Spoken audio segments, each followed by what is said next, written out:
सबसे पहले हमारा हिंदी में आज क्या होने वाला है? हिंदी में वर्णिका होने वाला है। वर्णिका में कुल कितने चैप्टर हैं, क्या बता सकते हैं मेरे बच्चे? वर्णिका में कितने चैप्टर हैं, क्या बता सकते हैं? जल्दी बताओ।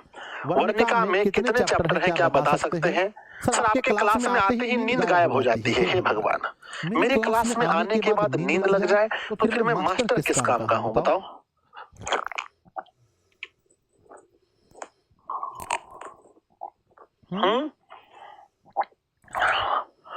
मेरे क्लास में आने के बाद नींद लग जाए तो मैं मास्टर किस काम का?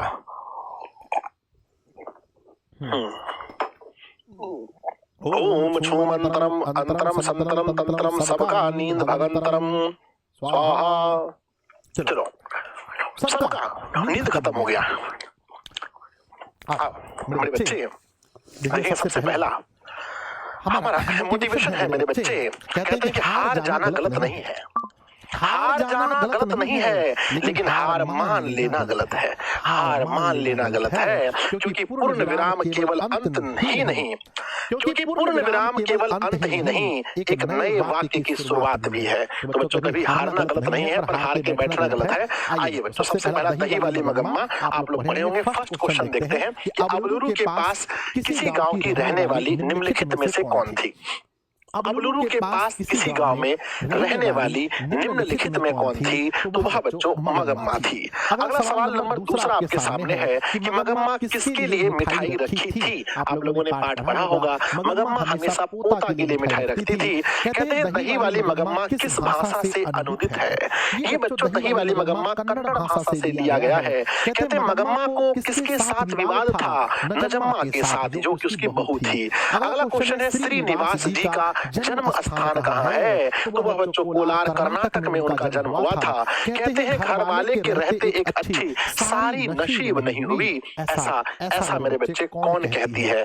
कौन कहती है कि घर वाले के रहते एक अच्छी सारी नसीब नहीं हुई? ऐसा मगम्मा कहती है। अगला है दही वाली मगम्मा शीर्षक कहानी में रास्ते में क्या था? रास्ते में अमराई का कुआं था। अगला मेरे बच्चे रगम्पा क्या था? रगम्पा एक जुआरी था मेरे बच्चे। मगम्मा की बहू का नाम क्या था? मगम्मा की बहू का नाम नजम्मा था। अगला सवाल है मगम्मा क्या बेचती थी? मगम्मा दही बेचती थी। अगला मेरे बच्चे 10 क्वेश्चन ही लिया गया है। बोलो बांके बिहारी लाल की जय।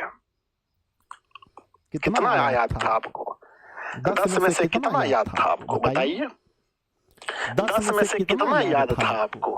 अरे बताइए, 10 में से कितना याद था आपको? बताइए जल्दी जल्दी से। 10 में से कितना याद था? पूरा याद होगा 10 में से 10? 10 में से 10 पूरा याद होगा?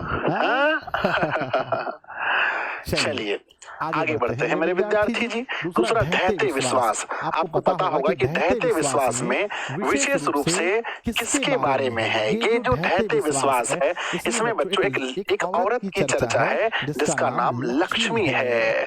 लक्ष्मी के 2 बेटे थे।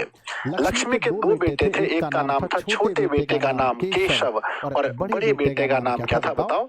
लक्ष्मी के बड़े बेटे का नाम क्या था? कमेंट बॉक्स में आपको लिखना है मेरे बच्चे। लक्ष्मी के पति थे जो कि कोलकाता में काम करते थे। लक्ष्मी के पास 1 बीघा जमीन था जो उनके ससुर ने दिया था, और ससुर बच्चों कहां पर मेरे बच्चे बांध बनाने में काम कर रहे थे। बांध बनाने में वहीं वो मर गए बच्चों। इनके गांव का एक पढ़ाकू लड़का था जिनका नाम गुण निधि था। लक्ष्मी का घर किस बांध के नीचे था? तो देवी बांध का नीचे था। यह बच्चों उड़िया कहानी है। इसके लेखक कौन है? तो बच्चों इसके लेखक हैं सात कोड़ी होता। कौन है? सात कोड़ी होता इसके लेखक हैं। इसके अनुवादक कौन है? तो धैर्य विश्वास कहानी के अनुवादक हैं राजेंद्र प्रसाद मिश्र। बढ़ते हैं आगे। आगे बढ़ते हैं। अगला पहला क्वेश्चन देखते हैं कि धैर्य विश्वास क्या पूछा है। धैर्य विश्वास शीर्षक पाठ के रचनाकार कौन है? तो धैर्य विश्वास शीर्षक पाठ के जो रचनाकार है वो है सात कोड़ी होता। अगला है मेरे बच्चे, धैर्य विश्वास शीर्षक पाठ में किस बांध के टूटने की खबर है? तो बच्चों दलई बांध। कौन सा बांध? दलई बांध के टूटने की खबर है। कहते हैं तुरई के फूल की तरह खिलखिलाकर हंसते लोग सहसा मुरझा गए, है ना, मुरझा गए। यह पंक्ति किस कहानी में है कि तुरई के फूल की तरह खिलखिलाकर हंसते हुए लोग अचानक अचानक मुरझा गए, यह बच्चों दैत्य विश्वास कहानी में है। कहते हैं बारी बारी से गांव के लड़के किसकी निगरानी कर रहे थे? बारी बारी से गांव के लड़के दलई बांध की निगरानी कर रहे थे। 7 कोरी होता का जन्म कब हुआ था? 29 अक्टूबर 1929 को 7 कोरी होता का जन्म हुआ था मेरे बच्चे। कहते हैं लक्ष्मी कहानी की केंद्रीय पात्रा कौन है? लक्ष्मी कहानी की केंद्रीय पात्रा है किस कहानी की? तो लक्ष्मी दैत्य विश्वास कहानी में है। अगला क्वेश्चन है बाढ़ की समस्या कहानी के केंद्र में है। किस कहानी में है? दैत्य विश्वास कहानी में बाढ़ की समस्या है। 7 कोरी होता किस भाषा के प्रमुख कथाकार हैं? मेरे बच्चे उड़िया भाषा के प्रमुख कथाकार हैं। कहते हैं कौन हल्ला करके बाढ़ से सबको सचेत करता है? चंद्रा, गुणनिधि, अच्युत, शंकर और मकड़ा, सभी कोई इनमें से सभी ऑप्शन नंबर डी होगा। अगला क्वेश्चन है लक्ष्मण कहाँ नौकरी करता है? लक्ष्मण कोलकाता में नौकरी करता है। मेरे विद्यार्थी जी बताएंगे 10 में से आपने क्या सही किया, कितना सही किया? ये चैप्टर कैसा रहा आप लोगों का बताइएगा। 10 में से आप लोगों ने कितना सही किया है, कैसा रहा आपका ये चैप्टर? मेरे बच्चे हम उम्मीद करते हैं कि आप लोगों का ये चैप्टर बहुत सुंदर होगा, बहुत मजेदार होगा। आइए बच्चों बढ़ते हैं माँ कहानी में। माँ कहानी में अगर हम पूछे आपसे तो मेरे बच्चे मंगू की चर्चा है। मंगू की जो है बच्चों कहते हैं मंगू की बहन का क्या नाम था? मंगू की बहन का नाम कमू था। मंगू के गांव की जो लड़की थी जो पागल थी उनका नाम क्या था? उनका नाम कुसुम था। मंगू की माँ की कुल कितने संतानें थी? माँ की कुल 4 संतानें थी। मेरे बच्चे माँ अस्पताल को क्या समझती थी? माँ अस्पताल को गौशाला समझती थी। कहते हैं मंगू जन्म से ही क्या थी? मंगू जन्म से ही बच्चों पागल और गूंगी थी। पागल के साथ साथ मंगू क्या थी? पागल और गूंगी थी। मंगू जन्म से ही पागल और गूंगी थी। आप लोग को पता होगा माँ कहानी के जो लेखक हैं, माँ कहानी के लेखक हैं मेरे बच्चे कौन है बताइए? माँ कहानी के लेखक कौन है? है ना? माँ तो ईश्वर होती है, यानी ईश्वर पिटलीकर मेरे बच्चे। और कहते हैं इसके जो अनुवादक हैं वो गोपाल दास नागर हैं। कौन है? गोपाल दास नागर हैं। मेरे बच्चे अगर मैं पूछूं आपसे कि माँ कहानी है ना, माँ कहानी किस भाषा का है? तो माँ बच्चों गुजराती भाषा की कहानी है। गुजराती भाषा की कहानी है। माँ किस भाषा की कहानी है बताइएगा? तो माँ मेरे बच्चे गुजराती भाषा की कहानी है। पहला क्वेश्चन देखते हैं, मंगू कब से पागल है? तो मेरे बच्चे जन्म से पागल है। कहते हैं मंगू की माँ अस्पताल के लिए किसकी उपमा देती थी? अस्पताल को वह गौशाला कहती है। कहते हैं माँ को कितनी पुत्री है? माँ को कुल 2 पुत्री है, एक मंगू और उसकी बहन कमू। कहते हैं माँ जी किसके है ना किसे गौशाला की उपमा देती है? तो अस्पताल को गौशाला कहती है। कहते हैं माँ कहानी किस लेखक के द्वारा रचित है? तो माँ तो ईश्वर होती है, यानी ईश्वर पिटलीकर। अगला सवाल है बच्चों मंगू है ना, मंगू जन्म से ही क्या थी? जन्म से ही पागल थी। अगला सवाल है बच्चों मंगू की बड़ी बहन का नाम क्या था? कमू उसकी बड़ी बहन का नाम था। मंगू की माँ के लिए कौन सा महीना आराध्य देव था? ढेरी पंडित बोला था कि देखिए आपकी बेटी अगहन में ठीक होगी, इसलिए मंगू की माँ के लिए अगहन का महीना आराध्य देव था। कहते मंगू की प्राकृतिक मौत को माँ क्या मानती थी? माँ मानती थी अगर मंगू अगर प्राकृतिक रूप से मर जाए तो उसे छुटकारा मानती थी। अगला है बच्चों मंगू को भर्ती करने के लिए माँ ने किसे पत्र लिखा था? अपने बड़े बेटे को पत्र लिखा था। अपने बड़े बेटे को पत्र लिखा था। बोलेंगे मेरे बच्चे 10 में से आपने कितना सही किया है? जल्दी से बताइएगा आप 10 में से आप लोगों ने कितना सही किया है? फटाफट से अरविंद कुमार जी, देवेश कुमार जी, मनोज कुमार जी, दीपक कुमार जी बताइएगा कि 10 में से आप लोगों ने कितना सही किया है? 10 में से आप लोगों ने कितना सही किया है? एकदम तेजी में आने दीजिएगा, तेजी में आने दीजिएगा सब लोग फटाफट से। चलिए बच्चों आगे बढ़ते हैं, आगे बढ़ते हैं, आगे बढ़ते हैं, आगे बढ़ते हैं। आइए मेरे बच्चे अगला हमारा पाठ है जिसका नाम है नगर। नगर कहानी अगर हम देखें बच्चों तो नगर कहानी जो है पाप पाती के विषय में है। किसके बारे में है? पाप पाती के विषय में है, जिसके पापा इस दुनिया में नहीं है। अम्मा का नाम है वल्ली अम्माल। वल्ली अम्माल जो इन्हें बच्चों शहर ले जाते हैं। कहाँ? मदुरई शहर।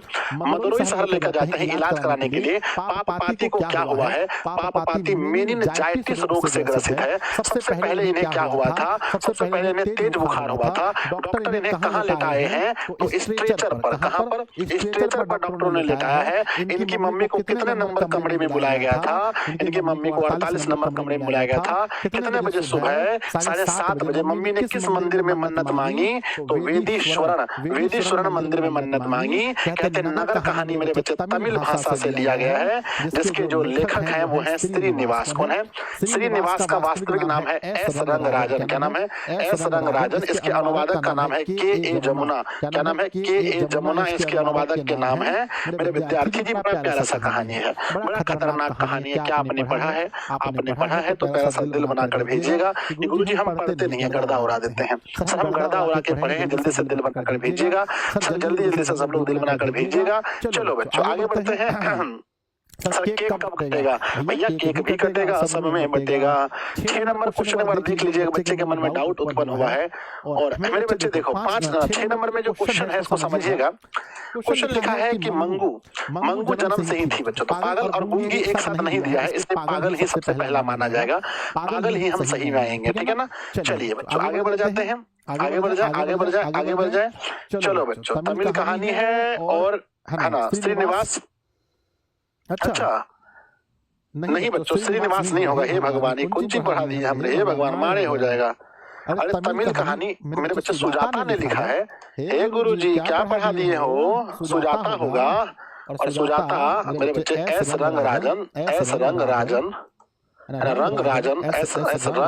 रंगराजन मेरे बच्चे हम क्या पढ़ा दिए थे? श्रीनिवास पढ़ा दिए थे क्या? हे भगवान तब ना लेखक सुजाता। लेखक सुजाता रचित कहानी का नाम बताइए। कहानी का नाम है मेरे बच्चे नगर। ऑप्शन नंबर बी होगा। अगला क्वेश्चन है पाप-पाती बेहोश क्यों पड़ी है? तेज बुखार के कारण, बहुत तेज बुखार थी बेचारी को। पाप-पाती को किस पर लेटाया गया है? स्ट्रेचर पर लेटाया गया है। अगला सवाल है बड़े डॉक्टर ने पाप-पाती को कौन सी बीमारी बताई थी? मेनिनजाइटिस। क्या बोला था? मेनिनजाइटिस। आगे है लेखक सुजाता का वास्तविक नाम क्या है? मेरे बच्चे एस कहते हैं, एस है ना। एस के रंगराजन नहीं बच्चों, एस है ना। एस रंगराजन बच्चों सही है ना। एस ए रंगराजन है ना। एस रंगराजन नहीं है ना। एस रंगराजन सही है। S Rangarajan. Option number C सही है। एस रंगराजन ही सही है ना। एस एन रंगराजन नहीं होगा। एन नहीं था, मानेंगे ना। एन कहां से होगा जी? एस रंगराजन ही सही था। एस रंगराजन ही सही था। अगला क्वेश्चन चलिए सुजाता का जन्म कब हुआ था? सुजाता का जन्म 1935 में, 3 मई 1935। अगला क्वेश्चन नगर शीर्षक पाठ में अमरराज को कितने नंबर कमरा दिखलाने के लिए कहा गया था?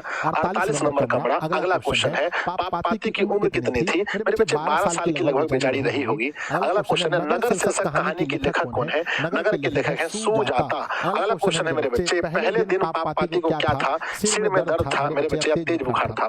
पहले दिन पाप-पाती को क्या हुआ था? मेरे ख्याल से बच्चों बुखार होना चाहिए। Option number D. Option number D. Option number D. Option number D. Option number D. मेरे बच्चे बताइएगा कि आप लोगों ने 10 में से कितना सही किया है। और लास्ट चैप्टर है मेरे बच्चे, 10 में से कितना सही किया है प्लीज बताना आप लोग। और लास्ट चैप्टर की शुरुआत करने जा रहे हैं। मजा आ रहा है, मजा आ रहा है मेरे बच्चे। चलो बच्चों चलो बढ़ते हैं आगे। अगला हमारा आता है धरती कब तक घूमेगी। धरती कब तक घूमेगी? सबसे पहले बताओ कि धरती कब तक घूमेगी। ये बच्चों सीता की कहानी है। सीता इसके पति इस दुनिया में नहीं है, लेकिन इनके 3 बेटे हैं। 3 बेटा है ना। 3 बेटे का नाम बता सकते हैं। सबसे बड़े बेटे का नाम कैलाश है, उसके बाद दूसरा का नाम नारायण है और सबसे छोटा का नाम है बिरजू। बच्चों क्या नाम है? बिरजू। नारायण की पत्नी का नाम राधा है ना। बिरजू की पत्नी का नाम मेरे बच्चे पुष्पा है। और नारायण की पत्नी का नाम क्या है? नारायण की पत्नी का नाम भावड़ी है। क्या है? भावड़ी बच्चों, क्या है? भावड़ी।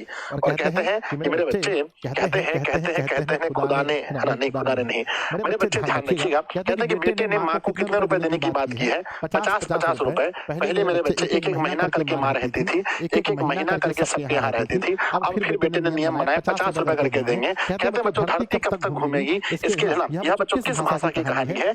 यह राजस्थानी भाषा की कहानी है। राजस्थानी भाषा की कहानी है। इसके जो लेखक हैं धरती कब तक घूमेगी मेरे बच्चे सावर दैया। इसके लेखक हैं सावर दैया। दैया रे दैया सावर दैया। और इसके अनुवादक कौन है? इनके अनुवादक भी बच्चों, अनुवादक का भी नाम है सावर दैया। सावरदैया इसके अनुवादक भी होंगे सावरदैया। मेरे बच्चे ध्यान दीजिएगा, यहाँ पर सीता के साथ बड़ा खतरनाक व्यवहार होता है। अगला क्वेश्चन देखते हैं मेरे बच्चे। मात्र 36 मिनट के बाद, 36 मिनट के बाद मेरे बच्चे, 36 मिनट के बाद अब मेरे बच्चे आप लोग का समय जो है बच्चों वो 2026 शुरू हो जाएगा, 2026 शुरू हो जाएगा, है ना।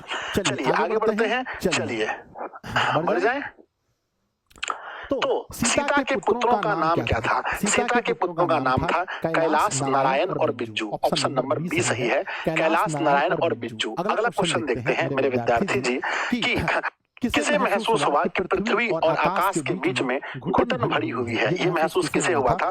यह सीता को महसूस हुआ था। कहते हैं धरती कब तक घूमेगी पाठ के लेखक कौन है? लेखक है मेरे बच्चे कौन है? सावरदैया। ऑप्शन नंबर ए सही है। अगला मेरे बच्चे, 3 बेटे की माँ कौन थी? तो सीता 3 बेटे की माँ थी। अगला क्वेश्चन, सीता के कितने बेटे थे? सीता के 3 बेटे थे। अगला क्वेश्चन, सीता किस कहानी की एक प्रमुख पात्र है? धरती कब तक घूमेगी, सी नंबर। अगला क्वेश्चन, सीता के बेटों ने सीता को कितने रुपए महामारी देने की बात की थी? 50 रुपए करके सबने बोला था। अगला क्वेश्चन, धरती कब तक घूमेगी शीर्षक पाठ में सीता क्या देखकर उदासी हो गई थी? अपना काला ओढ़ना देखकर। Option number B. अगला क्वेश्चन, धरती कब तक घूमेगी शीर्षक कहानी में किसे महसूस होने लगा कि आकाश अनंत नहीं है? मेरे बच्चे सीता को महसूस हुआ। अगला क्वेश्चन, 3 बेटे और 2 वक्त की रोटी, है ना, 3 बेटे 2 वक्त की रोटी एक माँ किस कहानी से जुड़ी है? तो मेरे बच्चे यह है धरती कब तक घूमेगी। और इसी के साथ वर्णिका आपका समाप्त हुआ। बोलो मेरे विद्यार्थी जी कैसा लगा, है ना।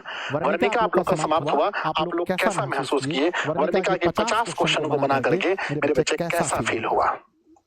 मेरे बच्चे कैसा फील हुआ एक बार कमेंट बॉक्स में लिखिएगा। और आप सभी लोग जिन्होंने अभी तक सेशन शेयर नहीं किया है अपने दोस्तों को शेयर करना, सेशन को लाइक जरूर कर लेना सभी बच्चे। और मेरे बच्चे पोल में जवाब देना, क्या आप आखिरी तक बने रहोगे? जल्दी से कैसा फील हो रहा है बच्चों बताओ? अब संस्कृत शुरू होगा, सब मजा आ रहा है, बहुत अच्छा लग रहा है, बहुत सुंदर लग रहा है, बहुत खतरनाक लग रहा है। लगना चाहिए बच्चों, बहुत खतरनाक लगना चाहिए। मजा आ गया ना? चलिए बहुत सुंदर, है ना। बहुत खतरनाक तो लगना ही चाहिए, समझे कि नहीं? सर बहुत सुंदर लगा, बहुत मजेदार लगा। चलो तो आगे बढ़े।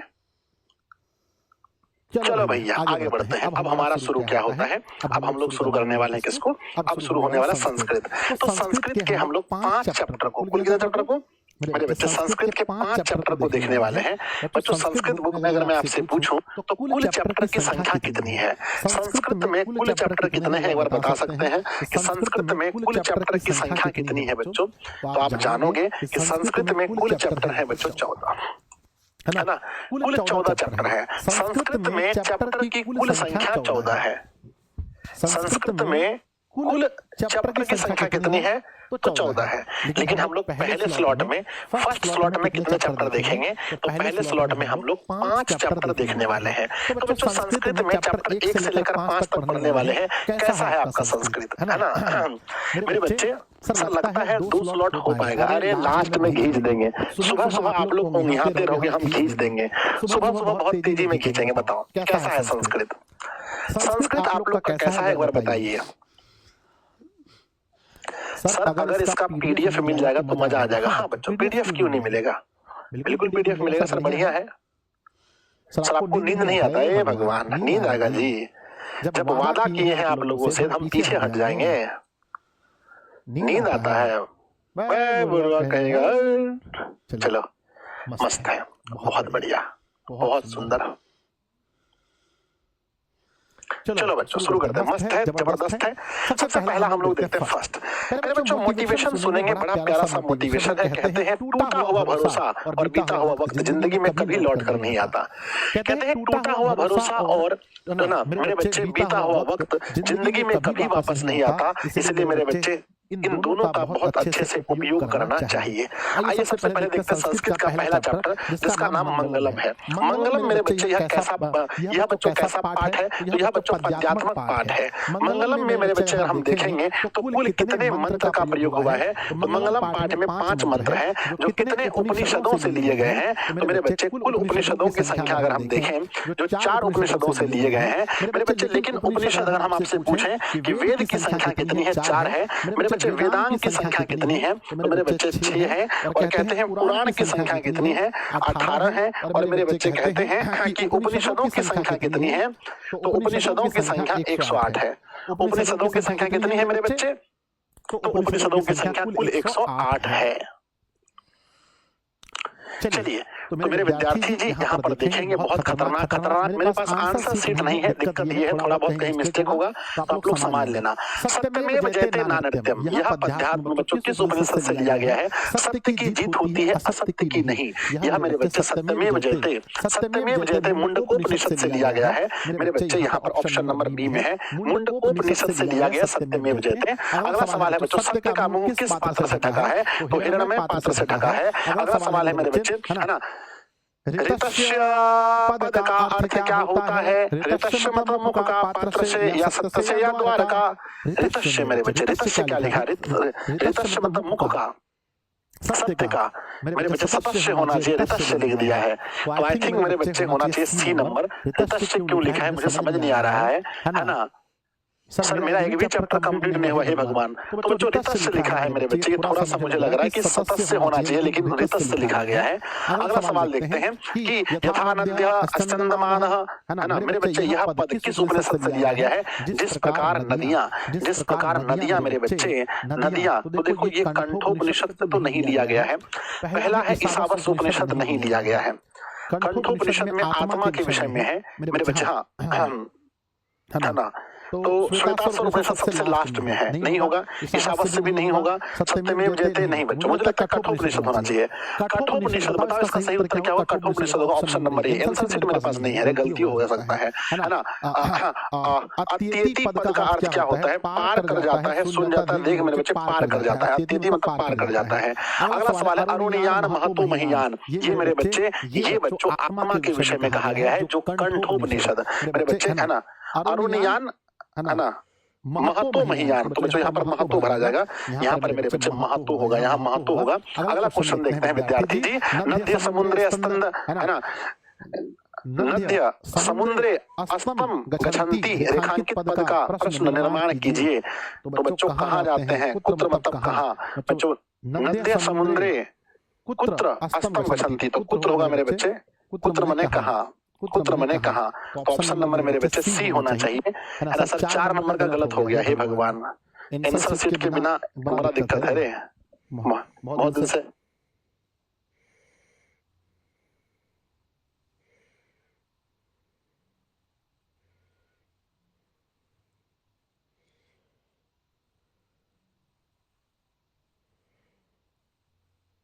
सॉरी बच्चों, आइए। तो मेरे विद्यार्थी जी ध्यान दीजिएगा, हम आंसर शीट के लिए बोले हैं। अगर आंसर शीट रहने से क्या होता है ना, गलत नहीं होता है ना। तो यथा नद्यः स्कंदमानः, यह बच्चों मुंडकोपनिषद से होगा, ऑप्शन नंबर सी, ठीक है ना। आइए देखते हैं। अगला सवाल लिखा गया, कितना तरह सब्जेक्ट है ना। तो आई थिंक यहाँ पर कुत्र होना चाहिए, वरना 5 नंबर का एक बच्चा कह रहा सर 5 का। तो अत्येति पद का क्या अर्थ होता है? पार कर जाता है, ठीक है ना, सही लिखा है। 7 का देखते हैं मेरे बच्चे क्या लिखा गया है। तो देखो 7 का हम नहीं मारते, सही उत्तर कुछ भी खाली छोड़ देते हैं। अगला सवाल है मेरे बच्चे, है ना, स्वर्णमय पात्र से किसका मुंह ढका है? तो मेरे बच्चे सत्य का मुंह ढका है। अगला क्वेश्चन देखते हैं, मंगलम पाठ कहाँ से संकलित है? तो मंगलम पाठ उपनिषद से लिए गए हैं, ऑप्शन नंबर सी होगा। अगला क्वेश्चन मेरे बच्चे, महान से भी महान क्या है? तो आत्मा महान से भी महान होता है। अगला है सूक्ष्म से सूक्ष्म क्या है? तो आत्मा सूक्ष्म से सूक्ष्म है। और मंगलम पाठ के रचनाकार कौन है? तो मेरे बच्चे मंगलम पाठ के रचनाकार है वेद व्यास जी। अगला क्वेश्चन है, मंगलम पाठ किस रूप में है? तो यह मेरे बच्चे पद्यात्मक रूप में है, ऑप्शन नंबर ए सही है। उपनिषद किसका सिद्धांत प्रकट करते हैं? तो उपनिषद दर्शन का सिद्धांत प्रकट करते हैं। अगला है बच्चों, किसे वश में नहीं कर सकते हैं? तो आत्मा को वश में नहीं कर सकते हैं। सत्य से किसका रास्ता प्रशस्त होता है? सत्य से देवलोक का रास्ता प्रशस्त होता है। यह संपूर्ण संसार किसके द्वारा अनुशासित है? तो परमात्मा के द्वारा अनुशासित है। है ना, वेदा हमेतम पुरुष महानतम विद्यतेनाय, ये सबसे लास्ट वाला मंत्र है जो मेरे बच्चे सबसे लास्ट में श्वेतास्वर उपनिषद से लिया गया है। अगला क्वेश्चन है बच्चों, अरुणियान महतो महयान मंत्र किस उपनिषद से है? तो मेरे बच्चे ये कंठोपनिषद से है, ऑप्शन नंबर बी होगा। अगला सवाल देखते हैं, नदियां नाम और रूप को छोड़कर किस में मिलती हैं? 25 में भी ये सवाल पूछा था, 25 में भी ये सवाल पूछा है कि नदियां नाम और रूप को छोड़कर किस में मिलती है? नदियां नाम और रूप को छोड़कर किस में मिलती हैं? तो मेरे बच्चे समुद्र में मिलती हैं। हमारा पहला चैप्टर कंप्लीट हो गया। अब बताइए 20 में से कितना सही किया? 20 नहीं बच्चों, 2 क्वेश्चन तो मैंने ही नहीं बताया शायद। 18 में आप लोगों ने कितना सही किया है? 18 में बताइएगा। 18 में मेरे प्यारे प्यारे बच्चों ने कितना सही किया है प्लीज बताइएगा। भगवान मेरे, मात्र 27 मिनट बचा है नया साल आने में। चलिए